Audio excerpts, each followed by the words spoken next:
mengalir di setiap hati. Biarlah pujian ini membawa setiap kita hidup dalam Tuhan Yesus. Amin.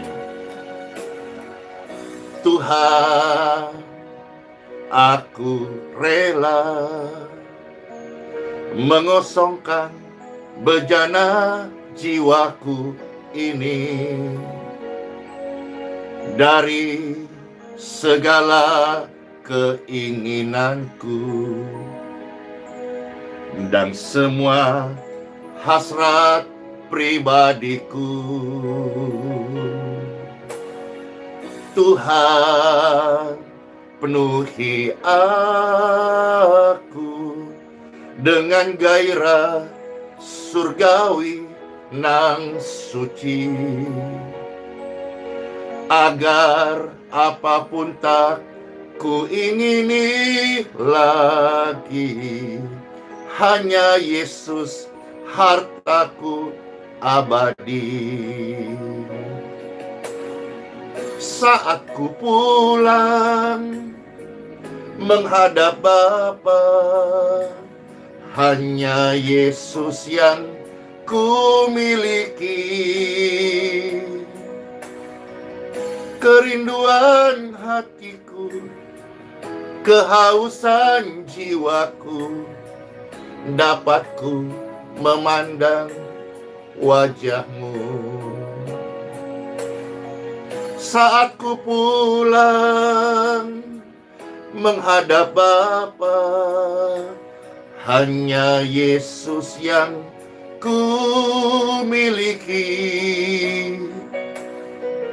Kerinduan hatiku, kehausan jiwaku, dapat ku memandang wajah-Mu. Tuhan Yesus, inilah kerinduan hati kami. Terima kasih buat kesempatan, umur yang Kau berikan hingga hari ini. Amin. Tuhan, penuhi aku dengan gairah surgawi nan suci,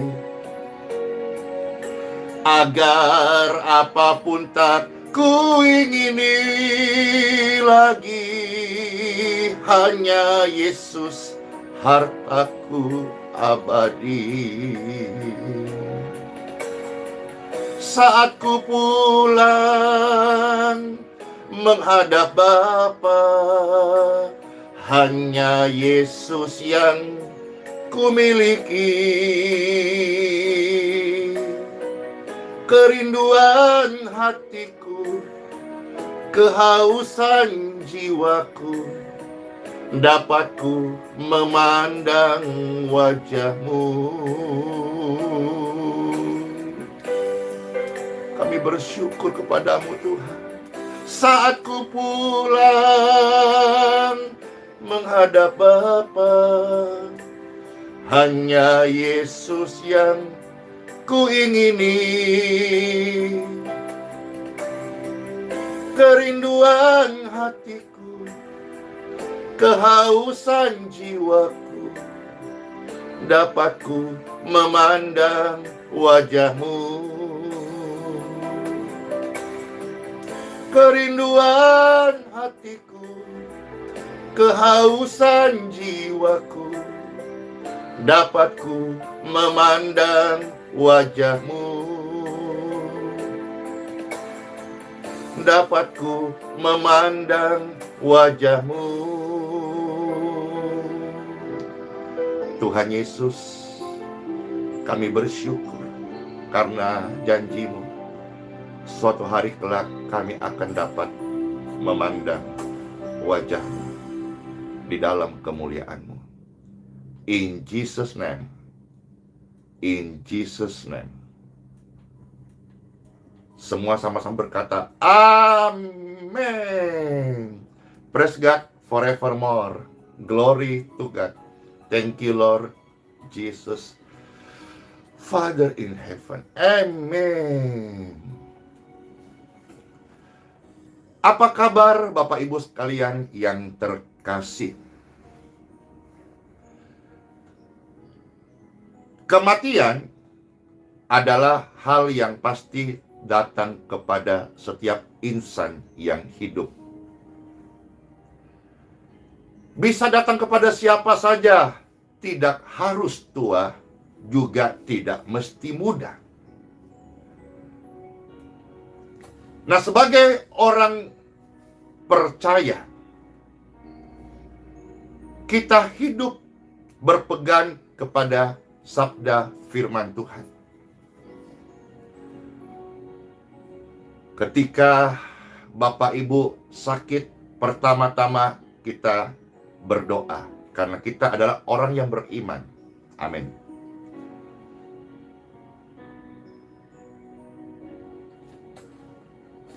Barangkali sambil berobat. Apabila kita sudah berdoa dan berobat, tapi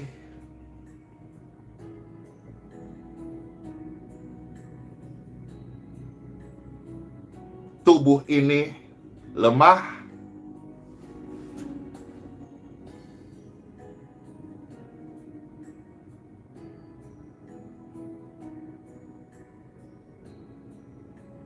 kalau berpulang, apakah siap? Siap atau tidak, hal itu akan terjadi. Kata berpulang juga sinonim katanya ya pergi, atau biasa bahasa yang kita umum rest in peace, rest in heaven. Selamat berpulang, sudah kembali ke pangkuan Bapa di surga. Ya,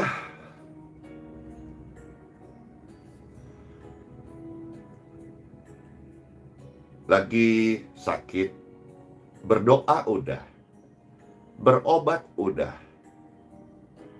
berpulang apa sudah siap? Kiranya renungan singkat sabda firman Tuhan ini membuat hari-hari hidup kita berharga. Kita tidak menanti sesuatu hal yang hampa, tetapi kita bisa gunakan hari-hari yang berharga ini untuk sesuatu yang bernilai kekal. Time for Bible. Dalam nama Bapa, Putra, dan Roh Kudus. Amin. Sabda firman Tuhan datang kepada seluruh yang terkasih untuk menguatkan iman, memberkati, dan meneguhkan setiap hati. In Jesus' name. Baik, Bapak Ibu sekalian terkasih, mari bersama-sama kita akan melihat beberapa ayat firman Tuhan sebagai makanan rohani kita. 2 Petrus pasal 1, kita lihat dulu beberapa ayat ya. Mulai ayat 13 sampai 15. 2 Petrus pasal 1 ayat 13 sampai 15. Demikianlah firman Tuhan bagi Bapak Ibu yang terkasih, yang terambil dari 2 Petrus pasal 1 ayat 13 sampai dengan ayat yang ke-15. Selamat mendengarkan Bapak Ibu terkasih. Di sini ada seorang hamba Tuhan bernama Simon Petrus. Ya. Simon Petrus ini memberikan sebuah tulisan di dalam 2 Petrus pasal 1 ayat 13 sampai 15. Aku menganggap sebagai kewajibanku untuk mengingatkan kamu akan semuanya itu. Mengingatkan apa? Bahkan selama aku belum menanggalkan kemah tubuhku ini. Kata menanggalkan kemah tubuh juga arti lainnya sebelum meninggalkan tubuh yang fana ini, alias Kalau mati kan terlalu kasar ya, meninggal. Ya. Ayat 14. Sebab aku tahu, sekali lagi, bahwa Simon Petrus adalah seorang hamba Tuhan.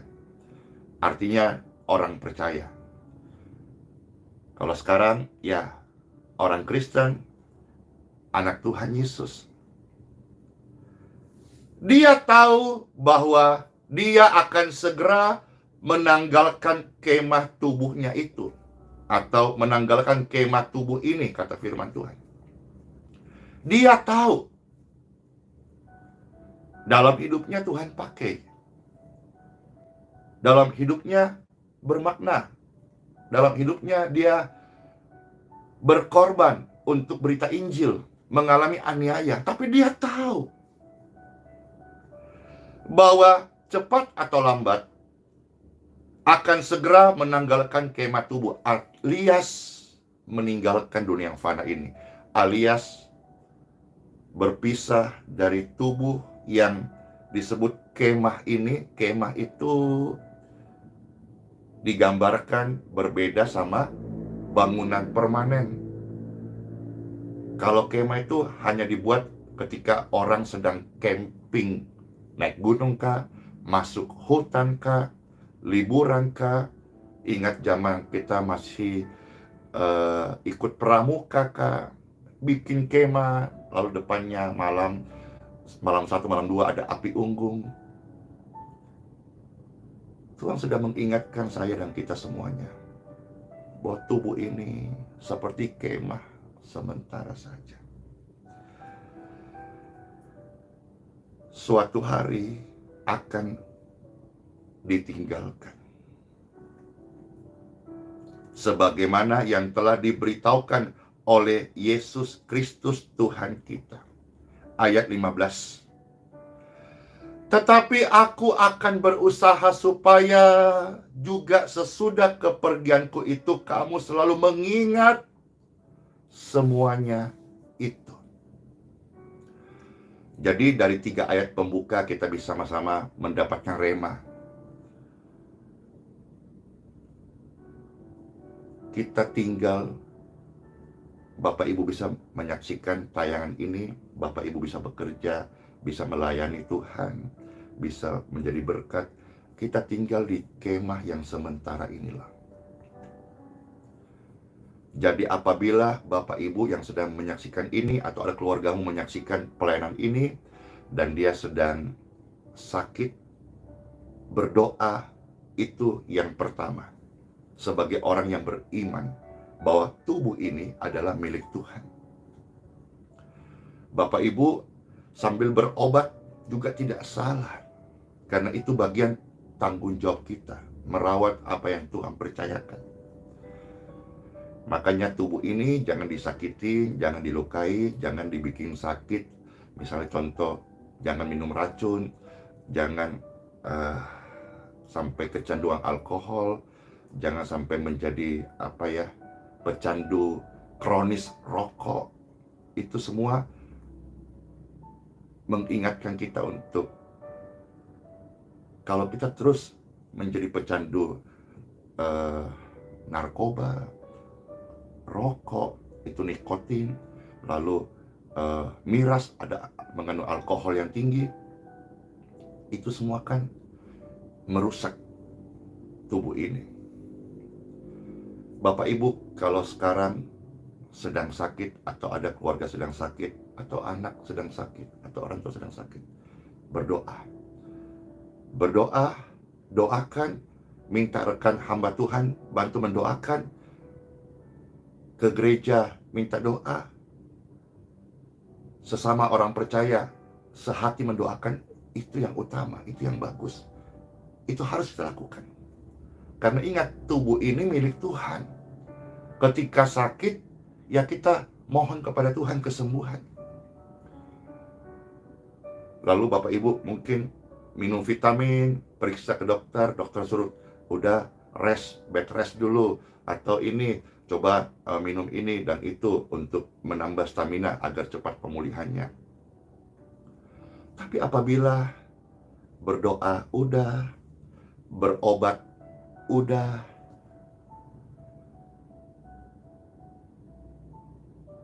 Ingat, semua yang hidup pasti akan berpulang. Mungkin ini tidak bermaksud menakut-nakuti, tapi saya bersyukur sama Tuhan. Pelayanan ini Tuhan perlengkapi.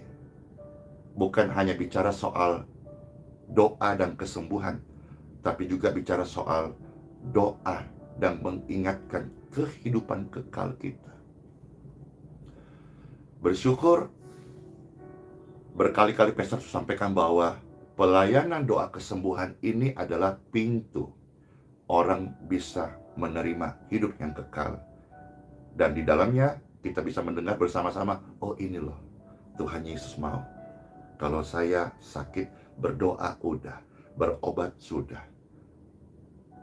Mungkin waktunya saya berpulang sudah dekat. Dan kalau kita paham hal ini Bapak Ibu, kita tidak lagi mencari sesuatu hal yang tidak pasti, tapi kita lebih mempersiapkan diri kita sungguh-sungguh untuk berguna dan hidup sesuai dengan apa yang Tuhan mau.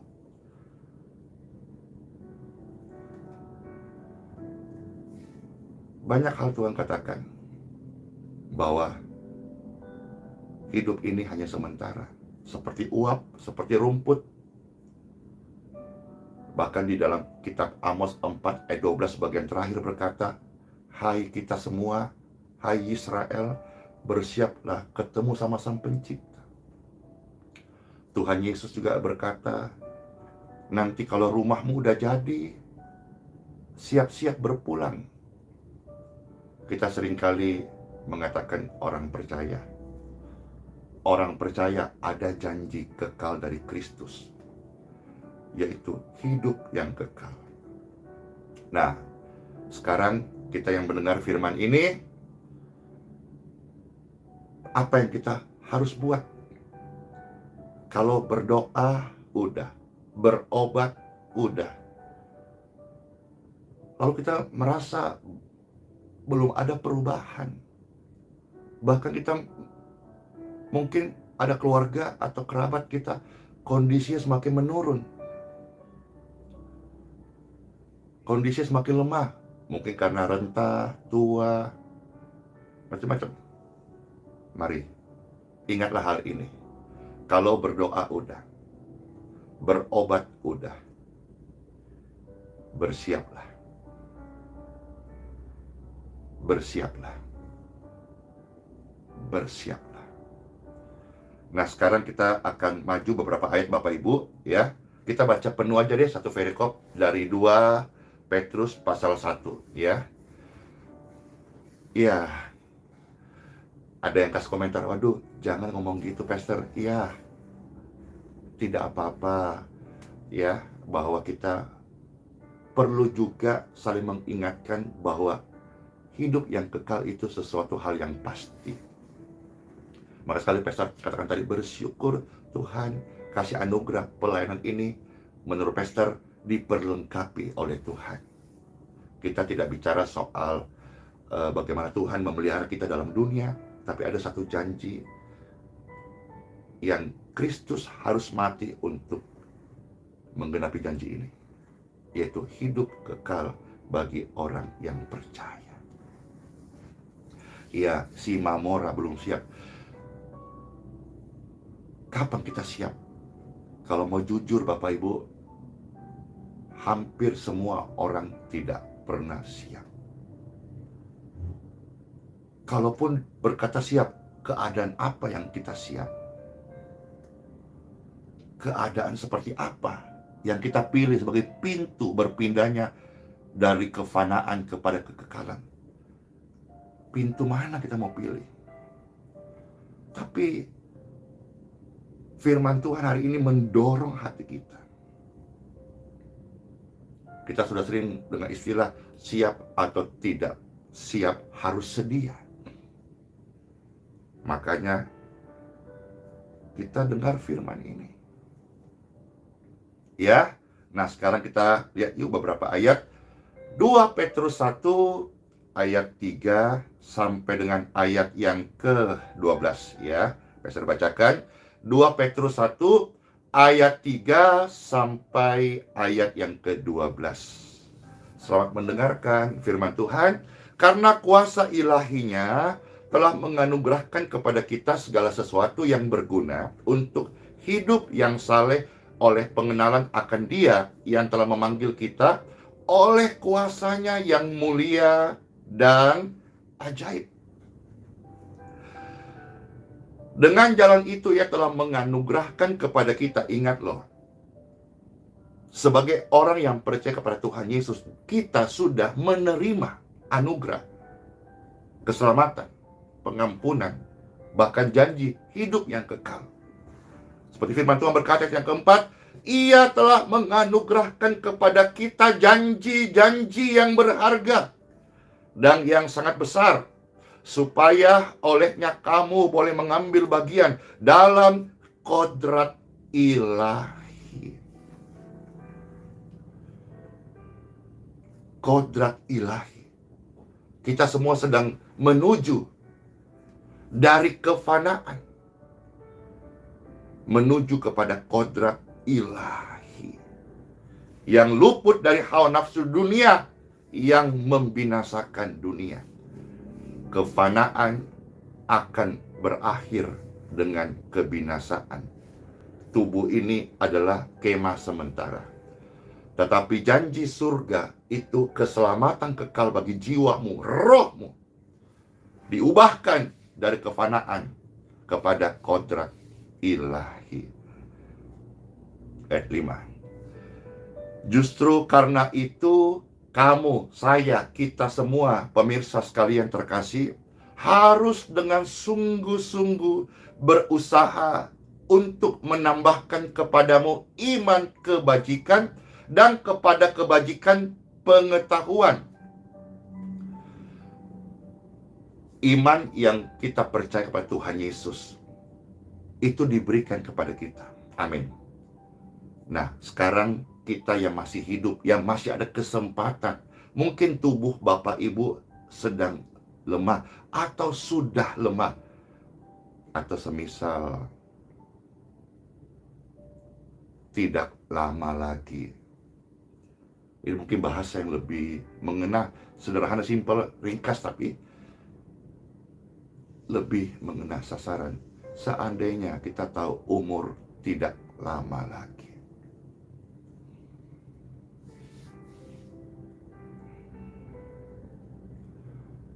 Kita udah percaya Tuhan Yesus.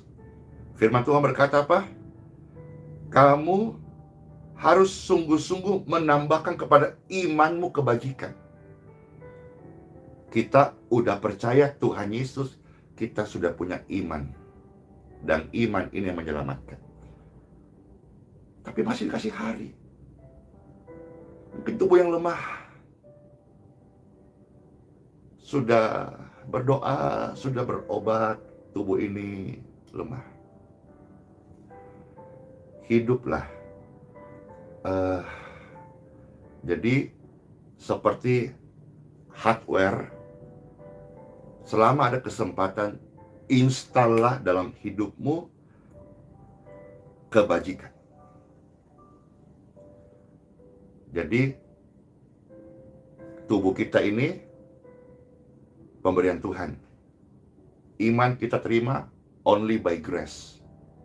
Charis, sebuah pemberian yang tidak layak, tapi dikasih. Bukan oleh karena perbuatan atau upah kita, tapi diberi cuma-cuma. Nah, sekarang ini Bapak Ibu, selama kita masih hidup, apapun keadaanmu hari ini, sudah berdoa, sudah berobat, tapi mungkin lemah. Tapi masih ada hari-hari hidup ini, meskipun sangat singkat. Installah kebajikan. Ya, kalau saudara nggak dengar khotbah ini, mungkin saudara akan berpikir, aduh Tuhan jahat, aduh Tuhan tidak adil, aduh kenapa begini. Lalu engkau mulai sibuk, mungkin akhirnya menjadi menyimpang, engkau mencari dukun-dukun, engkau mencari cara-cara yang salah, yang akhirnya itu menyimpan daripada iman yang Tuhan ajarkan atau yang kita berpegang pada Tuhan. Jangan. Selama hari masih ada, meskipun sudah sangat singkat, installah kebajikan. Intinya begini Bapak Ibu, sudah lakukanlah kasih. Biarlah perbuatan nyata itu hidup, firman itu nyata dalam hidup Bapak Ibu. Ya intinya, jangan pelitlah. Nanti ketika tubuh yang sementara ini dikubur, itu nggak bawa apa-apa. Kalaupun yang biasa ramai dalam peti itu, umum ya, orang Kristen ditaruh Alkitab. Ya mungkin hanya untuk supaya nanti sebagai kenangan atau mungkin waktu difoto gitu, sesuatu yang mengisi begitu. Tapi kan sertifikat rumah kan tidak masuk.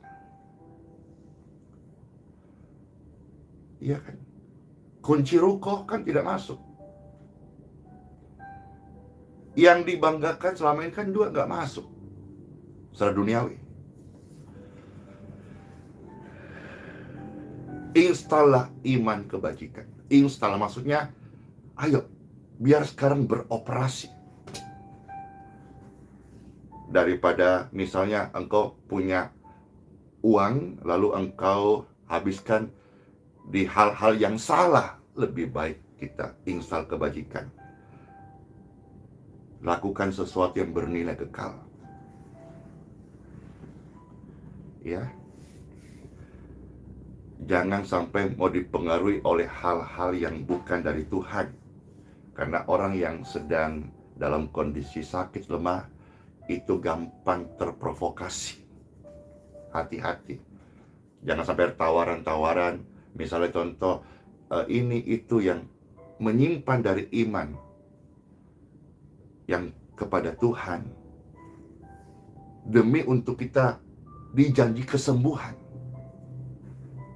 Akhirnya kita melakukan hal di sisa umur yang singkat ini. Keliru. Jangan. Ya, kita lanjut saja ayat 7. Dan kepada kesalehan kasih akan saudara-saudara, dan kepada kasih akan saudara-saudara, kasih akan semua orang. Installah kebajikan. Sebab apabila semuanya itu ada padamu dengan berlimpah-limpah, kamu akan dibuatnya menjadi giat dan berhasil dalam pengenalanmu akan Yesus Kristus Tuhan. Keren kan? Dengan renungan ini kita punya hari-hari hidup bukan menjauh dari Tuhan, tapi hari-hari hidup kita semakin mendekat dengan Tuhan, semakin mengenal Tuhan Yesus. Pastor selesai di ayat ini saudara-saudara, ya. Ayat 8 saja. Berdoa udah, berobat udah, mungkin sesaat lagi akan berpulang. Bersiap-siaplah. Hari-hari hidup ini installah kebajikan. Saya percaya sampai kita menutup mata, kebajikan, kemurahan Tuhan tidak meninggalkan kita selama-lamanya. Dan dengan kita mengerti firman ini hari-hari ini, kita akan semakin dibuat mengenal Tuhan Yesus Kristus. Iya dong. Nanti kita ketemu di kekekalan, di rumah Bapa. Kita kenal, jangan sampai siapa ya, karena kita selama ini mungkin hanya lip service. Kita hanya selama ini agamawi, tidak membangun sebuah hubungan yang benar, intim, mengenal sungguh-sungguh Tuhan Yesus. Kira renungan ini Bapak Ibu memberkati, menguatkan, dan meneguhkan setiap hati pemirsa sekalian. Ingatlah sampai selama-lamanya, kasih setia Tuhan itu tidak pernah meninggalkan setiap kita. Let's pray. Tuhan, terima kasih buat sabda firman. Kami mengucap syukur. Hari ini hidup kami, bagi pemirsa sekalian mungkin dalam kondisi sakit, berdoa sudah, berobat sudah, tapi tubuhnya lemah. Biarlah renungan ini membuat mereka mengerti bahwa kesempatan ini kesempatan emas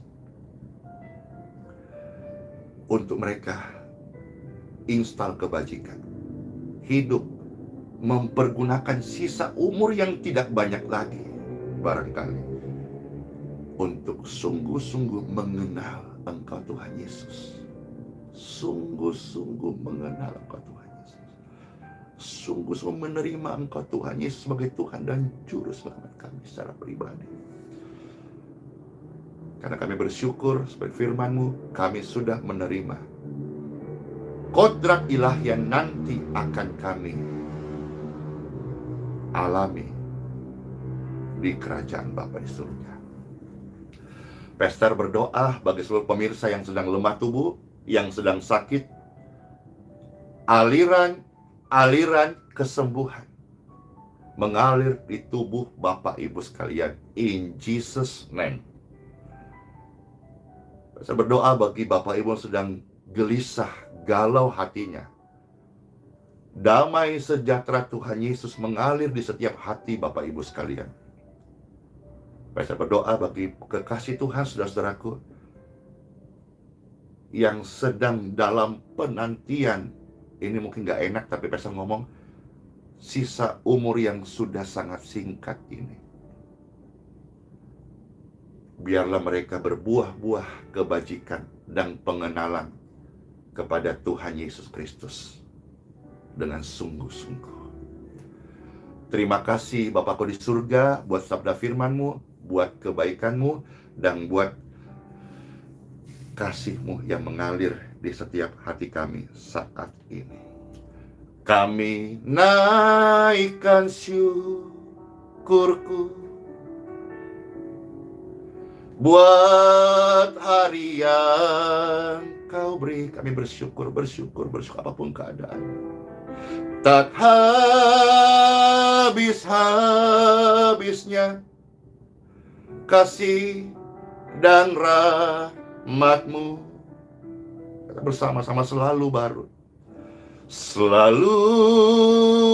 baru, dan tak pernah terlambat pertolongan-Mu. Besar setiamu di sepanjang hidup kita.